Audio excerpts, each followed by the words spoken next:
Spider man brand new day review గురించి మాట్లాడుకుందాం ఈ వీడియోలో. అందరికీ నమస్కారం, దిస్ ఇస్ సూత్ర. ఇప్పుడే spider man brand new day movie చూశాను. మూవీ అయితే నాకు బాగానే అనిపించింది భయ్య. బేసిక్గా ఈ movie spider man standard movie లాగా అనిపించింది.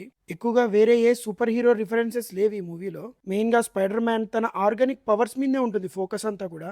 అవెంజర్స్ తో సంబంధం లేకుండా ప్యూర్లీ స్పైడర్ మ్యాన్ ఫ్యాన్స్ కి చాలా బాగా అనిపిస్తుంది ఈ మూవీ. స్పైడర్ మ్యాన్ ఎమోషన్స్ ని ఎక్కువగా ఫోకస్ చేసి తీశారు ఈ మూవీని. తనలోని ఎమోషన్స్ ని and extreme level of powers ని స్పైడర్ మ్యాన్ ఎలా కంట్రోల్ చేశాడు, పీటర్ పార్కరా లేదా స్పైడర్ మ్యానా అన్న క్వశ్చన్ కి కూడా ఆన్సర్ ఇస్తాడు.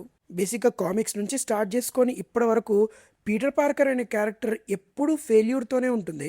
కంటిన్యూస్ ఫెయిల్యూర్స్ ని చూస్తున్నా కానీ ఒక సూపర్ హీరో స్పైడర్ మ్యాన్ లా ప్రతి ఒక్కరికి హెల్ప్ చేస్తూనే వచ్చాడు. అందుకే మార్వెల్లో ఏ సూపర్ హీరోకి కనెక్ట్ అవ్వనంత ఆడియన్స్ స్పైడర్ మ్యాన్ కి ఏజ్ తో సంబంధం లేకుండా కనెక్ట్ అవుతారు.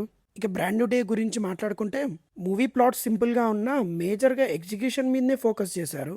విజువల్ పరంగా యాక్షన్ సీక్వెన్సెస్ పరంగా చాలా బాగా తీశారు. ఈ మూవీని ఎపిక్ లో తీశారు. ఎపిక్ వాళ్ళు కూడా సర్టిఫైడ్ చేశారు. నేను కూడా త్రిబుల్ ఏ మూవీస్ లో ఎపిక్ స్క్రీన్ లోనే చూశాను. విజువల్ పరంగా అసలు ఎక్కడ కాంప్రమైజ్ అవ్వలేదు. ఇక మూవీలోని స్క్రీన్ ప్లే గురించి మాట్లాడుకుంటే మూవీ స్క్రీన్ ప్లే బాగానే వెళ్తుంది, కానీ మధ్యలో ఎక్కడో కట్స్ అయినట్టుగా అనిపిస్తుంది. బేసిక్గా అలా అనిపించడానికి కారణం ఏంటంటే బేసిక్గా పీటర్ పార్కర్ ని ఈ ప్రపంచం మర్చిపోయి 4.5 years అవుతుంది. ఈ 4.5 years లో పీటర్ పార్కర్ ఒంటరిగా జీవిస్తున్న స్పైడర్ మ్యాన్ గా కొందరితో రిలేషన్ ని క్రియేట్ చేసుకుంటాడు. ఈ స్మాల్ బ్యాక్ స్టోరీ చూపించకపోవడం వల్ల కొద్దిగా కన్ఫ్యూజన్ అనిపిస్తుంది. ఇదేం స్పాయిలర్ కాదండోయ్, మళ్ళీ నన్ను కామెంట్స్ లో వేసుకోవద్దు. అండ్ నెక్స్ట్ క్యారెక్టర్స్ గురించి మాట్లాడుకుంటే Tom Holland has a Spiderman and Peter Parker ఒక్కడే సినిమాని మోసాడండి. మంచి ఎమోషన్ని పండించాడు, మంచి డ్రామాని క్రియేట్ చేశాడు తన పర్ఫార్మెన్స్ తో. అండ్ కొన్ని యాక్షన్ సీక్వెన్సెస్ కూడా ఏదో మాస్క్ వేసుకున్న స్టంట్ మ్యాన్ కాకుండా టామ్ హాలండే సొంతంగా చేశాడు.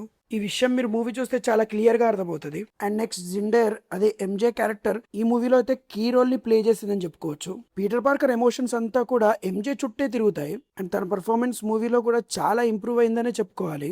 ప్రీవియస్ మూవీస్ తో కంపేర్ చేసుకుంటే ఈ బ్రాండ్ న్యూ డే మూవీలో మాత్రం చాలా ఇంప్రూవైజ్ చేశారు తన క్యారెక్టర్ ని.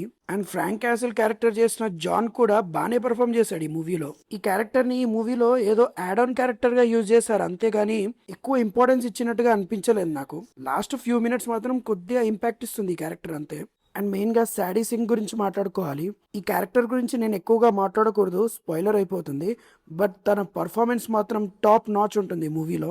తను స్ట్రేంజర్ థింగ్స్ సిరీస్ లో కూడా ఉంటుంది. ఆ సిరీస్ చూసిన వాళ్ళకి తన పర్ఫార్మెన్స్ గురించి స్పెషల్ గా చెప్పనవసరం లేదు నేను. మూవీలో ఇంకో ప్లస్ పాయింట్ గురించి మాట్లాడుకోవాలంటే మ్యూజిక్ అనే చెప్పొచ్చు. బీజిఎం అయితే టాప్ నాచ్ ఉంది.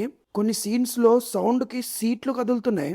సీన్స్ కొద్దిగా నార్మల్ గా ఉన్న బీజిఎం మాత్రం ఎక్కడికో తీసుకెళ్లి పెట్టేసింది. మూవీలో మధ్య మధ్యలో వచ్చే మ్యూజిక్ కూడా మంచి ఆర్గానిక్ వెస్టర్న్ మ్యూజిక్ విన్నట్టుగానే ఉంది. ఈ మూవీలో మెయిన్ గా మ్యూజికే 2002లో వచ్చిన స్పైడర్ మ్యాన్ మూవీస్ ని గుర్తు చేస్తుంది.